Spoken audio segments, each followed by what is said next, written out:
వామ్మో వామ్మో వామ్మో ఏం తిందామన్నా ఏం తాగుదామన్నా మస్తు భయం అవుతుంది ఉల్లా. వీళ్ళకి ఎన్నిసార్లు చెప్పినా కూడా అస్సలు మారరు. ఇంత అభిమానమా ఉల్లా? అయినా ఏంది చిట్టమేంది ఇవాళ బాగా ఎవరిని బాగా తిడుతుంది అనుకుంటురా? నేను ఎప్పుడు కాదు కానీ మీరే చూడండి.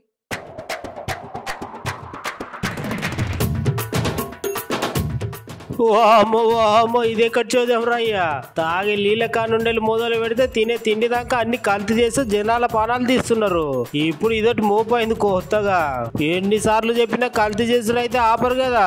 ఆగో చూడుర్రి, గా పిల్లాడ గట్ల పేపర్ ప్లేట్ల మీద నీళ్లు వస్తున్నాడు. ఏందనుకుంటుర్రా?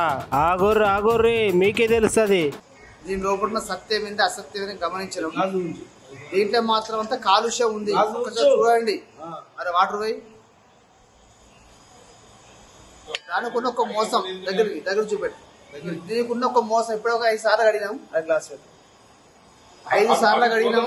దీనికి ఒక మోసం చూడండి మీరు. ఒకటి దీంతో ప్రాప్త అవకాశాలు చూస్తూ ఉంటాయి. ఎట్టి పరిస్థితుల్లో మాత్రం అయితే ప్లాస్టిక్ పేపర్లు మాత్రం ఇవాళ తెలియక మస్తు మంది వాడినాం. ప్రతి ఒక్క మనిషి వాడిండు. వాడడం మంచి చేసి కావాలంటే మనం ఇస్తారు ఆకులు తెప్పించుకుందాం. కానీ అంతా బాగా ఘోరంగా ఉన్నది. ఒకసారి చూడండి మీరు. ఇలాంటి ఒక ప్రాబ్లం ఏ రకంగా ఉందో ఒకసారి చూడండి. కావాలంటే మీకు నిజం అబద్ధం ఒకసారి మీరు కనుక్కొని ఒకసారి ట్రై చేయండి.